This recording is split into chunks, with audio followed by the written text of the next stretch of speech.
Little Women by Louisa May Alcott. Chapter 11.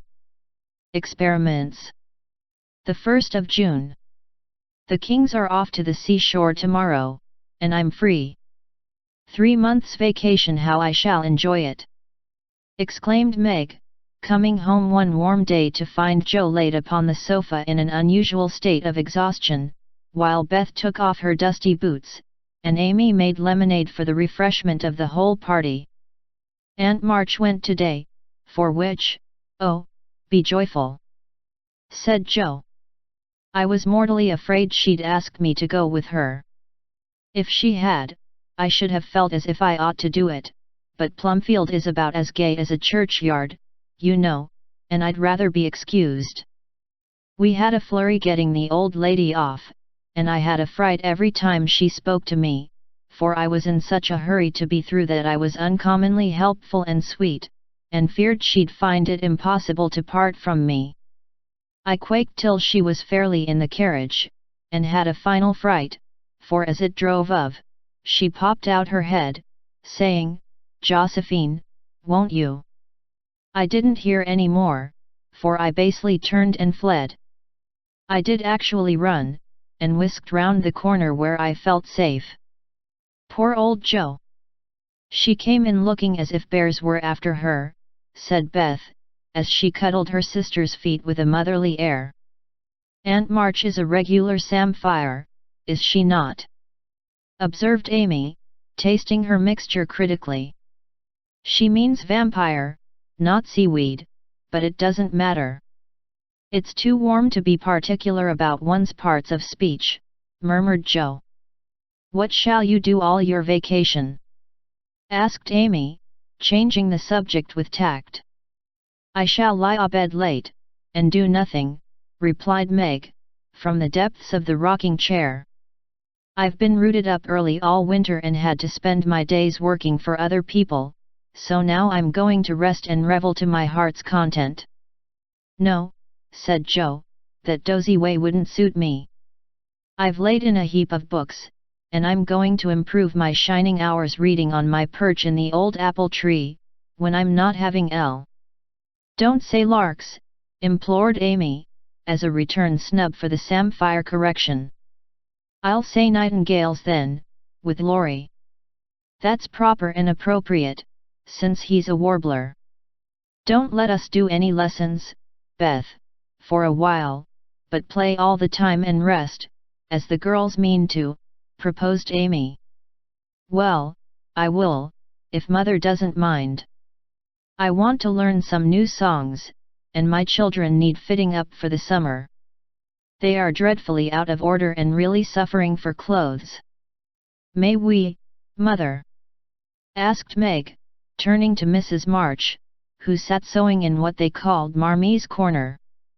You may try your experiment for a week and see how you like it. I think by Saturday night you will find that all play and no work is as bad as all work and no play. Oh, dear, no. It will be delicious, I'm sure, said Meg complacently. I now propose a toast, as my friend and partner, Sari Gamp, says. Fun forever, and no grubbing, cried Joe, rising, glass in hand, as the lemonade went round. They all drank it merrily, and began the experiment by lounging for the rest of the day. Next morning, Meg did not appear till 10 o'clock. Her solitary breakfast did not taste good, and the room seemed lonely and untidy, for Joe had not filled the vases, Beth had not dusted, and Amy's books lay scattered about.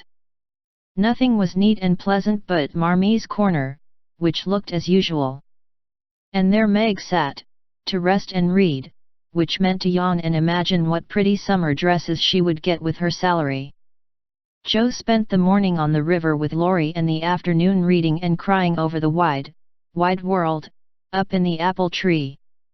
Beth began by rummaging everything out of the big closet where her family resided, but getting tired before half done, she left her establishment topsy-turvy and went to her music, rejoicing that she had no dishes to wash.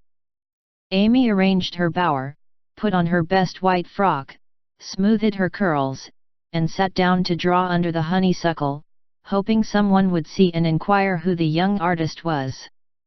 As no one appeared but an inquisitive Daddy Longlegs, who examined her work with interest, she went to walk, got caught in a shower, and came home dripping. At tea time they compared notes, and all agreed that it had been a delightful, though unusually long day. Meg, who went shopping in the afternoon and got a sweet blue muslin, had discovered, after she had cut the breadths off, that it wouldn't wash, which mishap made her slightly cross. Jo had burned the skin off her nose boating, and got a raging headache by reading too long. Beth was worried by the confusion of her closet and the difficulty of learning 3 or 4 songs at once, and Amy deeply regretted the damage done her frock, for Katie Brown's party was to be the next day and now, like Flora McFlimsy, she had nothing to wear. But these were mere trifles, and they assured their mother that the experiment was working finely. She smiled, said nothing, and with Hannah's help did their neglected work, keeping home pleasant and the domestic machinery running smoothly. It was astonishing what a peculiar and uncomfortable state of things was produced by the resting and reveling process. The days kept getting longer and longer, the weather was unusually variable and so were tempers, an unsettled feeling possessed everyone, and Satan found plenty of mischief for the idle hands to do. As the height of luxury, Meg put out some of her sewing, and then found time hang so heavily, that she fell to snipping and spoiling her clothes in her attempts to furbish them up a la Moffat. Jo read till her eyes gave out and she was sick of books, got so fidgety that even good-natured Laurie had a quarrel with her, and so reduced in spirits that she desperately wished she had gone with Aunt March. Beth got on pretty well, for she was constantly forgetting that it was to be all play and no work, and fell back into her old ways now and then. But something in the air affected her, and more than once her tranquility was much disturbed, so much so that on one occasion she actually shook poor dear Joanna and told her she was a fright. Amy fared worst of all, for her resources were small, and when her sisters left her to amuse herself, she soon found that accomplished and important little self a great burden. She didn't like dolls, fairy tales were childish, and one couldn't draw all the time. Tea parties didn't amount to much, neither did picnics, unless very well conducted. If one could have a fine house, full of nice girls, or go traveling, the summer would be delightful, but to stay at home with 3 selfish sisters and a grown-up boy was enough to try the patience of a Boaz, complained Miss Malaprop, after several days devoted to pleasure, fretting, and ennui. No one would own that they were tired of the experiment, but by Friday night each acknowledged to herself that she was glad the week was nearly done.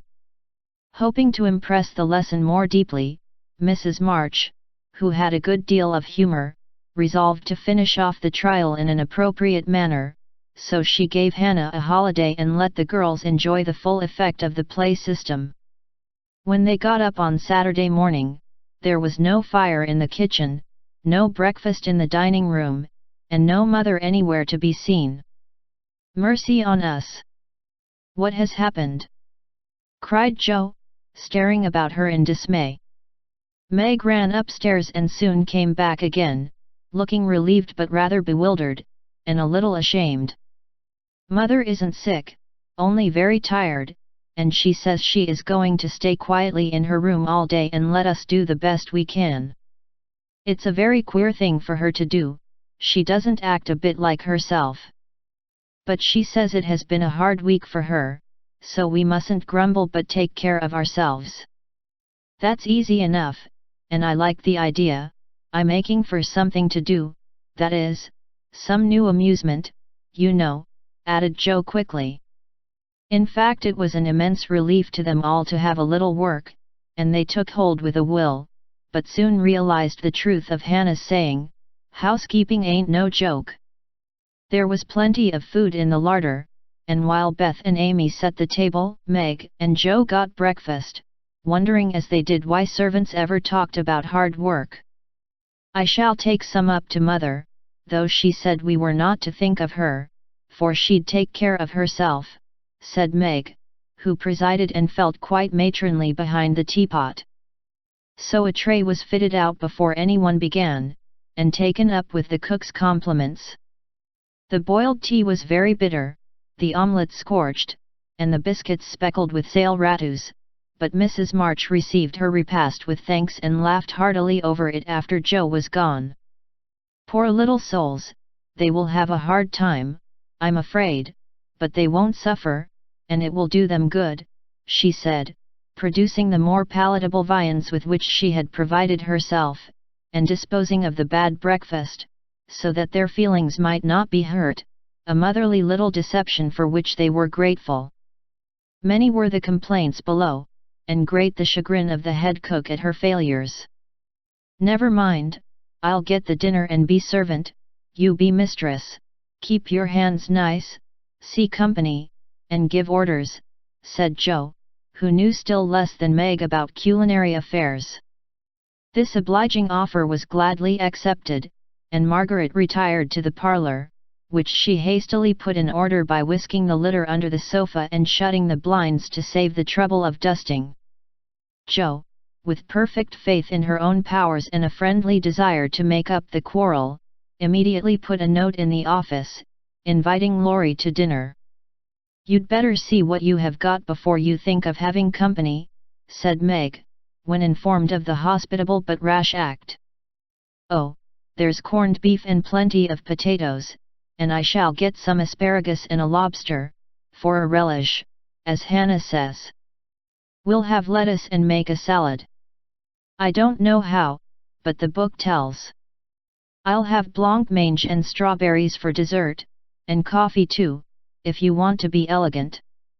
Don't try too many messes, Joe, for you can't make anything but gingerbread and molasses candy fit to eat.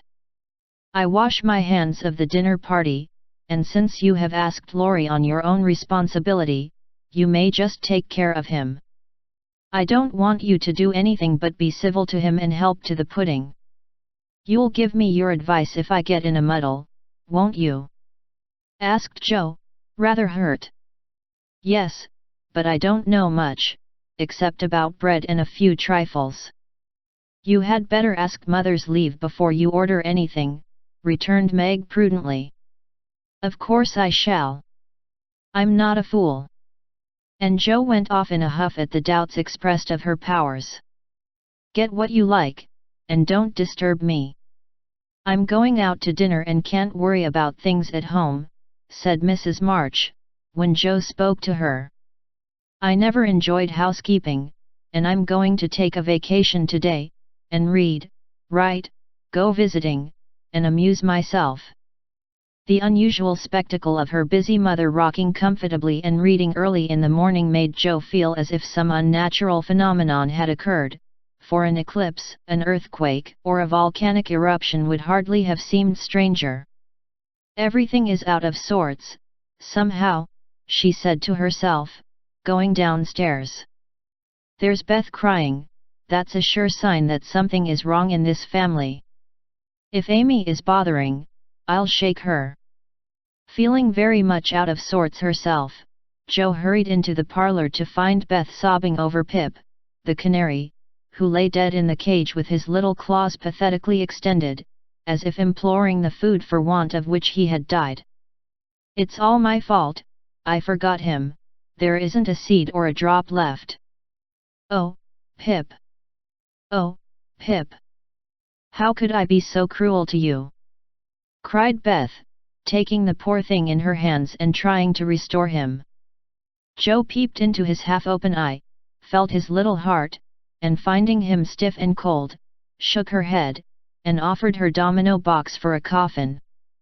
"Put him in the oven, and maybe he will get warm and revive," said Amy hopefully. "He's been starved, and he shan't be baked now he's dead. I'll make him a shroud, and he shall be buried in the garden, and I'll never have another bird, never, my Pip. For I am too bad to own one," murmured Beth, sitting on the floor with her pet folded in her hands. "The funeral shall be this afternoon, and we will all go. Now, don't cry, Bethy. It's a pity, but nothing goes right this week, and Pip has had the worst of the experiment. Make the shroud, and lay him in my box, and after the dinner party, we'll have a nice little funeral," said Jo, beginning to feel as if she had undertaken a good deal. Leaving the others to console Beth, she departed to the kitchen, which was in a most discouraging state of confusion. Putting on a big apron, she fell to work and got the dishes piled up ready for washing, when she discovered that the fire was out. "Here's a sweet prospect," muttered Jo, slamming the stove door open, and poking vigorously among the cinders. Having rekindled the fire, she thought she would go to market while the water heated. The walk revived her spirits, and flattering herself that she had made good bargains, she trudged home again, after buying a very young lobster, some very old asparagus, and 2 boxes of acid strawberries. By the time she got cleared up, the dinner arrived and the stove was red hot. Hannah had left a pan of bread to rise, Meg had worked it up early, set it on the hearth for a second rising, and forgotten it. Meg was entertaining Sally Gardner in the parlor, when the door flew open and a floury, crocky, flushed, and disheveled figure appeared, demanding tartly, "I say, isn't bread rise enough when it runs over the pans?" Sally began to laugh, but Meg nodded and lifted her eyebrows as high as they would go, which caused the apparition to vanish and put the sour bread into the oven without further delay. Mrs. March went out, after peeping here and there to see how matters went, also saying a word of comfort to Beth, who sat making a winding sheet, while the dear departed lay in state in the domino box. A strange sense of helplessness fell upon the girls as the grey bonnet vanished round the corner, and despair seized them when a few minutes later Miss Crocker appeared, and said she'd come to dinner. Now this lady was a thin, yellow spinster, with a sharp nose and inquisitive eyes, who saw everything and gossiped about all she saw. They disliked her, but had been taught to be kind to her, simply because she was old and poor and had few friends. So Meg gave her the easy chair and tried to entertain her, while she asked questions, criticized everything, and told stories of the people whom she knew. Language cannot describe the anxieties, experiences, and exertions which Jo underwent that morning, and the dinner she served up became a standing joke. Fearing to ask any more advice, she did her best alone, and discovered that something more than energy and goodwill is necessary to make a cook. She boiled the asparagus for an hour and was grieved to find the heads cooked off and the stalks harder than ever. The bread burned black, for the salad dressing so aggravated her that she could not make it fit to eat. The lobster was a scarlet mystery to her, but she hammered and poked till it was unshelled and its meager proportions concealed in a grove of lettuce leaves. The potatoes had to be hurried, not to keep the asparagus waiting, and were not done at the last. The blancmange was lumpy, and the strawberries not as ripe as they looked, having been skillfully deaconed.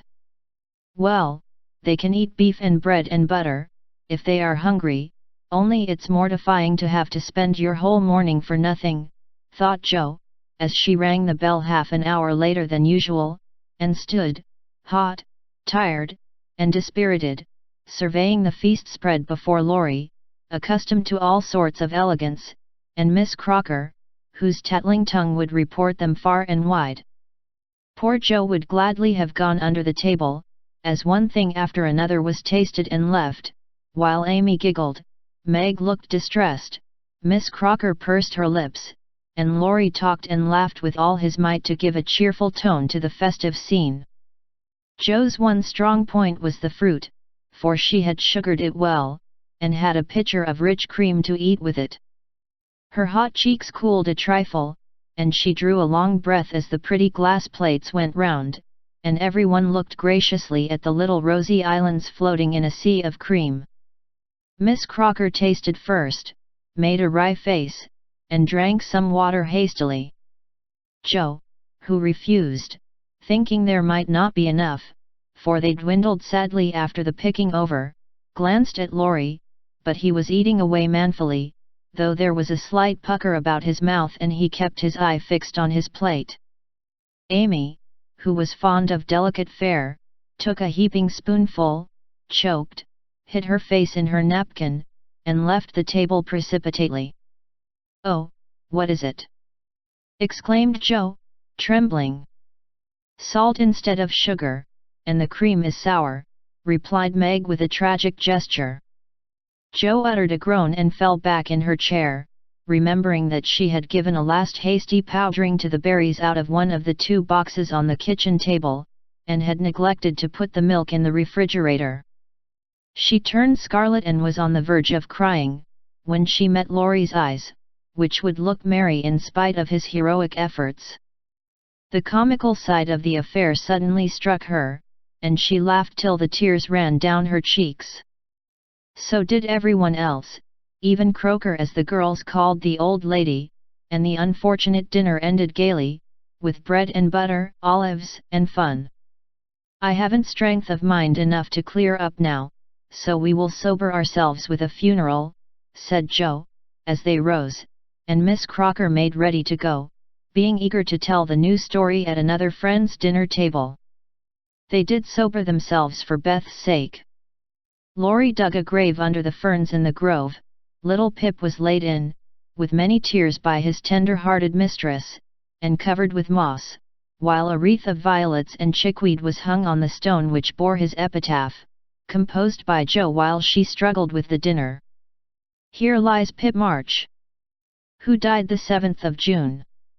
Loved and lamented sore, and not forgotten soon."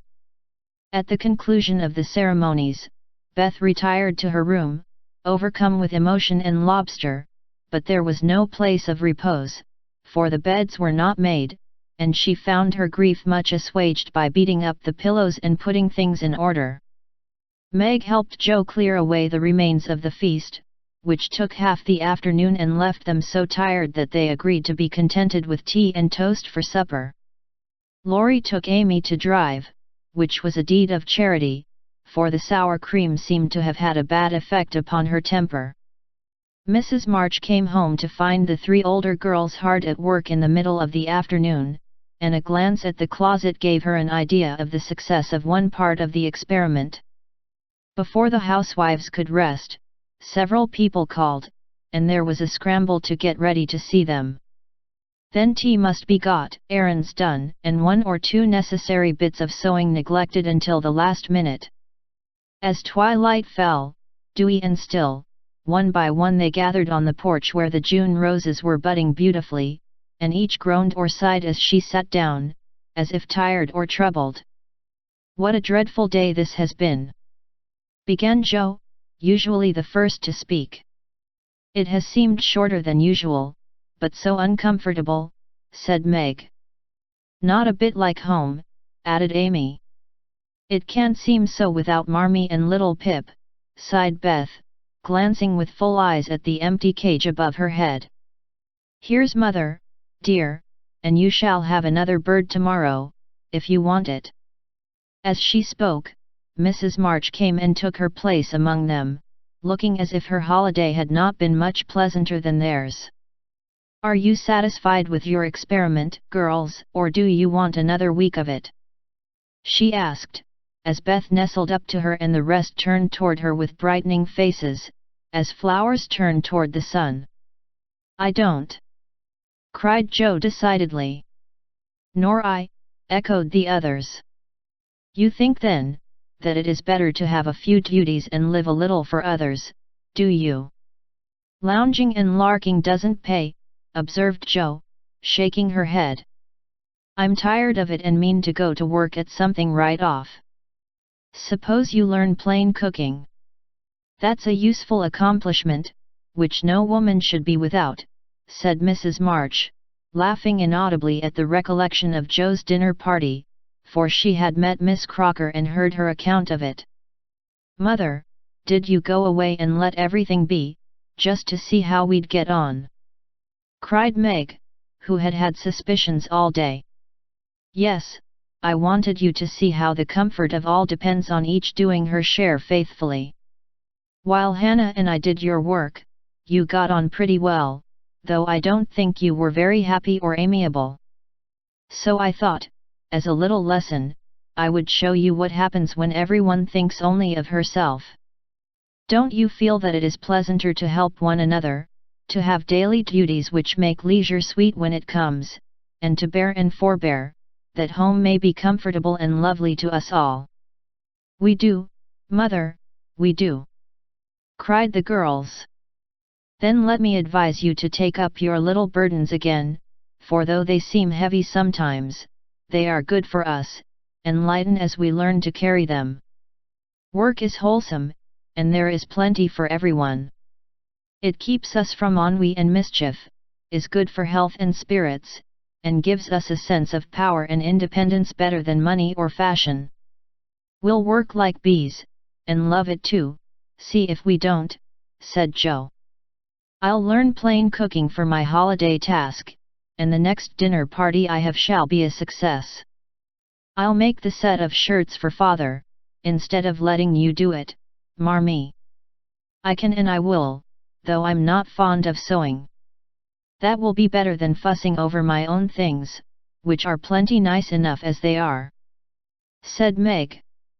I'll do my lessons every day, and not spend so much time with my music and dolls.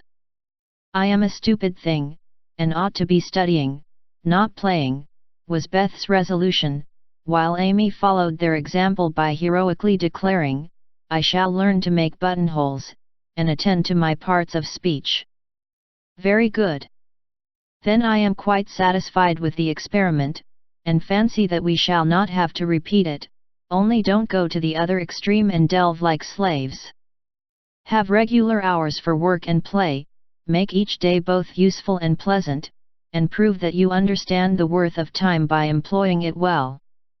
Then youth will be delightful, old age will bring few regrets, and life become a beautiful success, in spite of poverty.